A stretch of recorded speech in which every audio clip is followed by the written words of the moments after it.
नमस्कार। रेडी हो जाएं डिक्टेशन लिखने के लिए 5 सेकंड में। स्टार्ट। सुबह में कहाँ कोई संगीत होता है, वह तो अलसाए अंधेरे में लिपटी चुपचाप होती है। सुबह देर तक सोने वाली अधुनातन पीढ़ी यही मानती है कि बिस्तर पर पड़े रहने के आदि बहुत सारे लोगों का मानना है कि सुबह भ्रमण के लिए वही लोग निकलते हैं जो किसी बीमारी से ग्रस्त हैं। अनिद्रा के शिकार लोग भी सुबह का संकेत मिलते ही बिस्तर छोड़कर भाग निकलते हैं। पालतू कुत्ते को सुबह घुमाने की मजबूरी लोगों को देर तक सोने नहीं देती। सेवानिवृत्त फुर्सतियों लोग सुबह की खाली सड़कों पर और पार्क में वक्त काटने निकलते हैं। दरअसल ऐसी सोच सुबह देर तक सोने वालों को आत्मतुष्टि देती है। आधुनिक पीढ़ी प्रतिस्पर्धात्मक जीवन जी रही है। ऐसे लोग पिछले दिन की असफलता के साथ सुबह देर तक अवसाद में पड़े रहते हैं। उन्हें सुबह मनहूस दिखाई देती है। मजबूरी में सुबह जल्दी उठ जाएं तो दिन इतना लंबा लगने लगता है कि काटना मुश्किल हो जाता है। वे जम्हाई लेते बुझे बुझे से कहते फिरते हैं कि आज का दिन ही बर्बाद हो गया।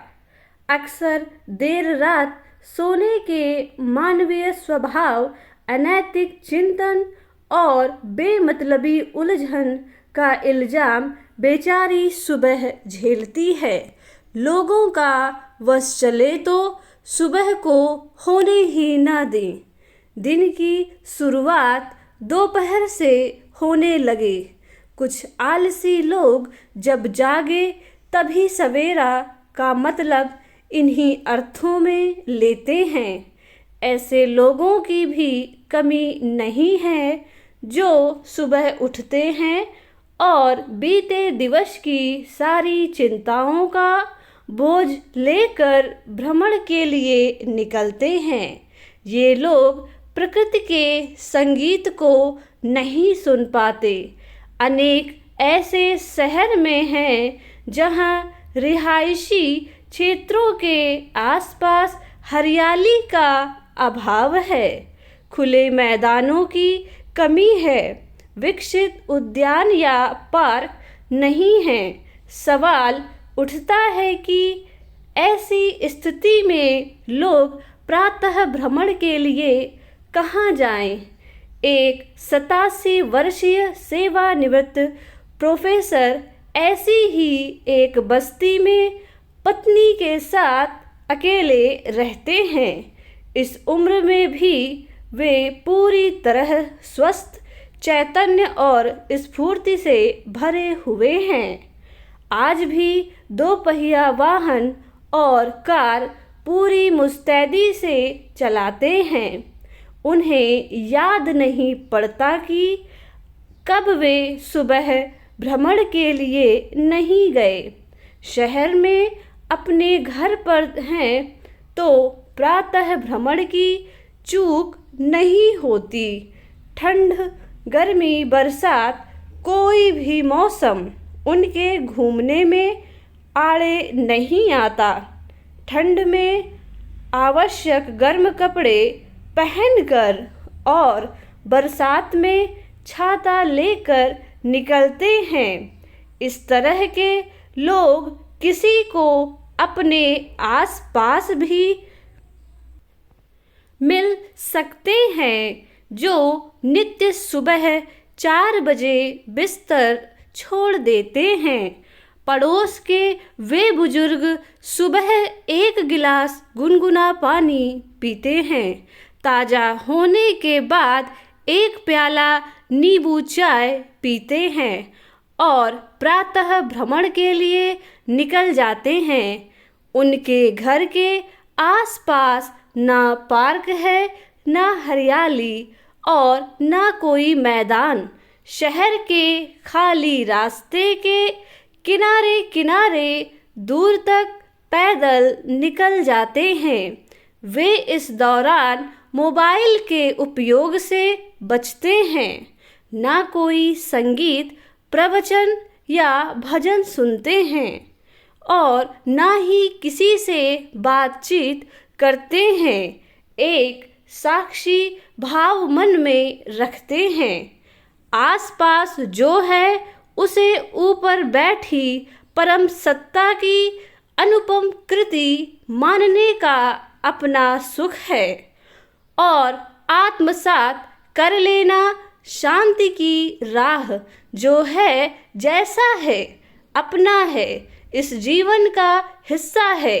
चीजें, वस्तुएं प्राकृतिक हों या फिर भौतिक, उसमें तिरोहित हो जाना जीवन को संपूर्णता में जीने का जरिया है।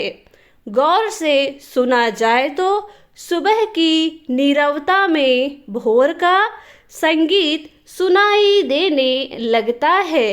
शुद्ध हवा के झोंके महसूस हो सकते हैं। पंछियों की आवाज अंदर उतरने लगती है। अपनी ही पदचाप हमें चेतावनी देती है। सूर्य की नरम किरणें रात के खुमार को धकेल देती हैं। ऐसे में जब लौटा जाए तो मन आनंद की ऊर्जा से भरपूर रहता है। एक चाय का प्याला हाथ में लेकर अखबार या कोई पसंदीदा किताब पढ़ने का अपना सुख है। मोबाइल पर संदेशों का आदान प्रदान सरोकारी होने का सूचक है। मन आया तो लिखने बैठ गए। किसी भी व्यक्ति की ऐसी दिनचर्या प्रेरणादायक होती है। लंबा और स्वस्थ जीवन जीने की मिसाल है।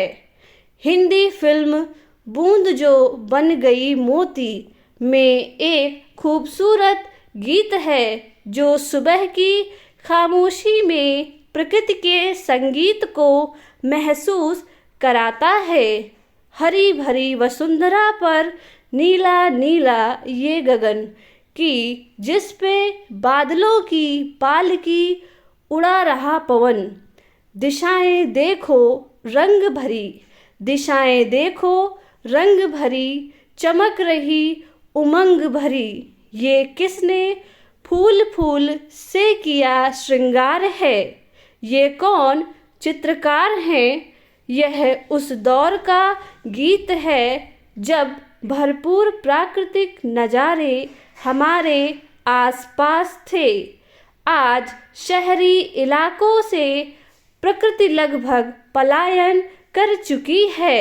आसपास बनावटी प्रकृति ने डेरा जमा लिया है। आधुनिकता, विज्ञान और विकास के भय से वह शहरों से दूर चली गई है। ऐसे में इस तरह के विचारों से संतोष मिलता है कि हमारे चारों ओर जो कुछ है वह प्रकृति है। आसपास ही क्यों, हम स्वयं प्रकृति हैं। अगर हम अपने अंदर झांक सके तो प्रकृति को ही पाएंगे। मानव इस विराट प्रकृति का हिस्सा है। बस सुबह के संगीत को महसूस करे। इसका आनंद अप्रतिम है।